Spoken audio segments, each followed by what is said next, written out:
Action and reaction, the endless dance of existence.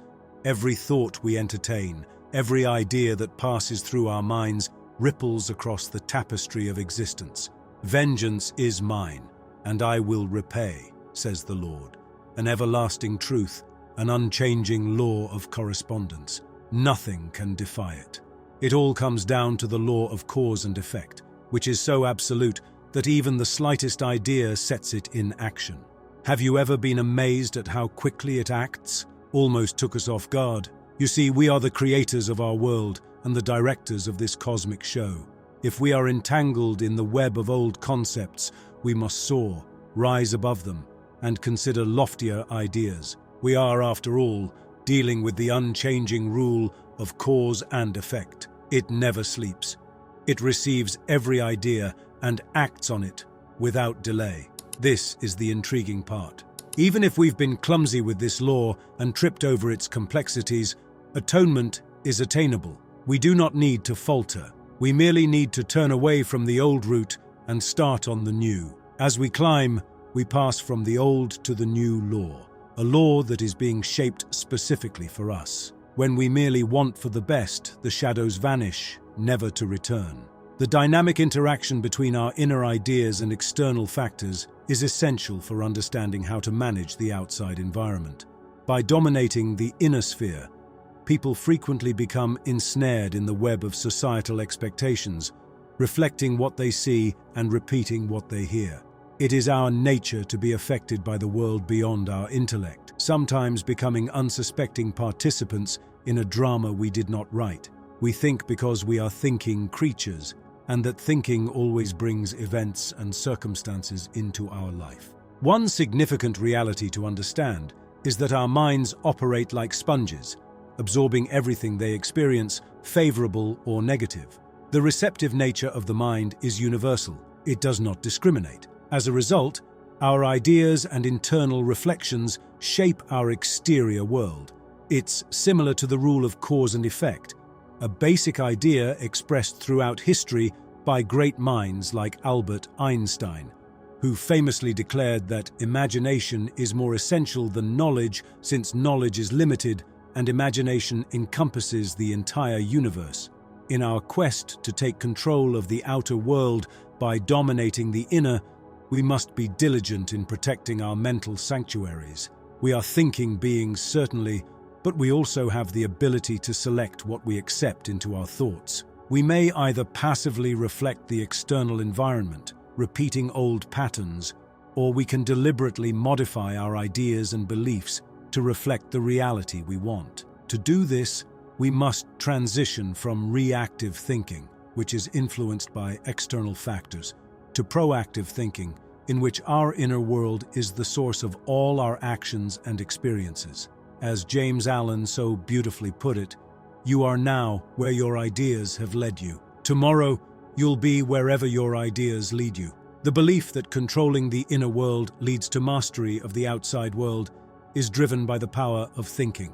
To exhibit affluence, it is necessary to immerse oneself in an abundance mindset.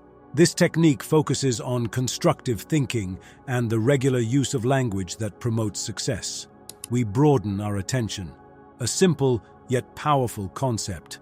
If we are consistent in thinking and talking about abundance, our reality will naturally reflect those beliefs. We create our experiences using the blueprints we supply the mind. In contrast, it is critical to dismiss ideas and activities that do not align with the desired objective. The earth is certainly full of wealth. However, the human brain, which is frequently conditioned by external forces, may respond more strongly to shortage. As a result, it is our obligation to cleanse the mental environment, removing signs of negativity, uncertainty, and limitation. This shift isn't only about our thoughts, it's also about the language we use. Our words have enormous creative power, and they must coincide with our goals. In essence, it represents a transition from a reactive to a proactive attitude. Reactivity to external factors promotes existing behaviors and limits. Proactivity, on the other hand, uses the power of mind to intentionally create a reality that corresponds to the prosperity we seek. The law of cause and effect, which is inextricably linked to the power of mind, regulates this process. We get what we sow in our mental gardens. To reap wealth, we must sow the seeds of abundance in our imaginations. Mastering the inner realm through the spoken word is an effective weapon for managing the external world. It turns thoughts and aspirations into actual manifestations, bridging the gap between the ethereal realm of ideas and the concrete reality we live in. When we communicate with conviction and clarity, we unleash a creative power that transforms our experiences. This principle is rooted in ancient knowledge from many cultures and was reiterated by Lao Tzu when he remarked, "Watch your thoughts, they become your words. Keep an eye on your words, because they will manifest into actions. Keep track of your activities, they will eventually become habits. Keep track of your behaviors, they will shape your personality. Keep an eye on your personality, it will shape your future." Affirmations play an important part in harnessing the power of the spoken word. These positive affirmations, when repeated with conviction and intention, reorganize our mental patterns and beliefs. They act as a compass, directing us to our preferred world. Affirmations like, "I am worthy of abundance," "I effortlessly attract success," or "I radiate positivity and attract the same energy," can progressively transform one's self-concept and impact outside events. Affirmations are an intentional act of training the subconscious mind. They transform self-limiting ideas into powerful tales. When repeated continuously, they establish a mental environment that promotes the manifestation of desired consequences. It's similar to nurturing a garden. The words we say are seeds, and our thoughts are fertile soil. As we cultivate these seeds through repetition and conviction, they grow into the world we desire. In this way, affirmations are more than just words. They serve as catalysts for significant transformation. The rule of reflection, a basic premise in comprehending the link between our inner world and outward reality, stresses the dynamic interaction of thinking and experience. In other words, our ideas are not discrete, fleeting things. Rather, they are tremendous factors that influence our external situations. This approach is consistent with the knowledge imparted by innumerable thinkers and spiritual leaders throughout history, including Ralph Waldo Emerson, who stated that the progenitor of all actions is a thought. To completely understand the rule of reflection, we must recognize that our brains act as both the canvas and the artist of our lives.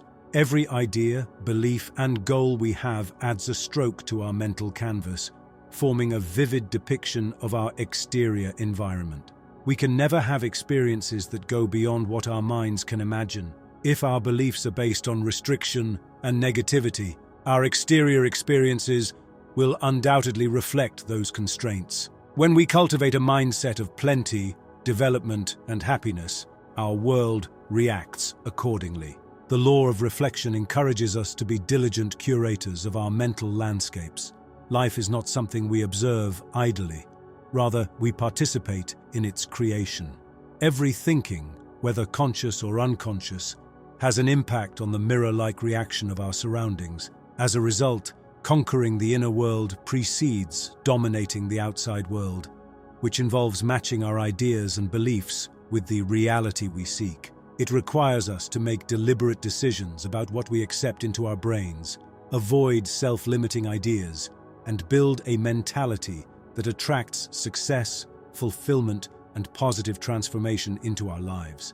To completely govern the outer world by regulating the inner realm, one must progress from theoretical comprehension to actual application.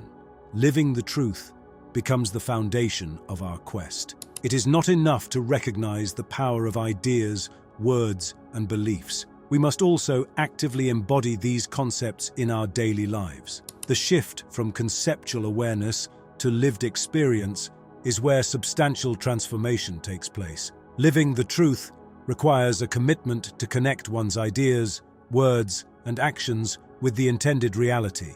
Proactive living entails changing one's exterior reality by shaping one's internal world rather than reacting to external events. This transformation necessitates mindfulness, or conscious awareness of ideas and their effects on events.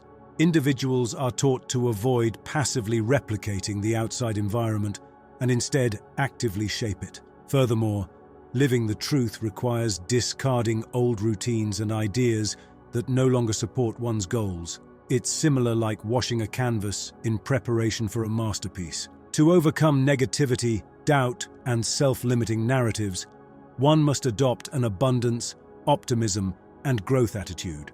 In doing so, people build an interior atmosphere that attracts the reality they desire.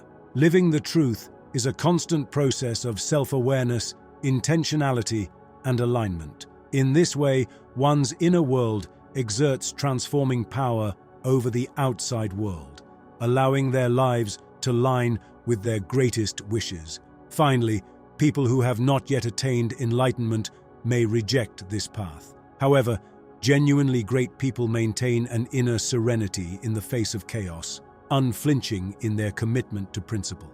Their purpose isn't to save the world, but to demonstrate the truth. Finally, the world must save itself, and as more souls come to this realization, the fabric of reality is rewoven. We are all divine concepts, intertwined in the great plan and united by a same force. The route forward is obvious. Stop battling for something you don't desire and forget about it.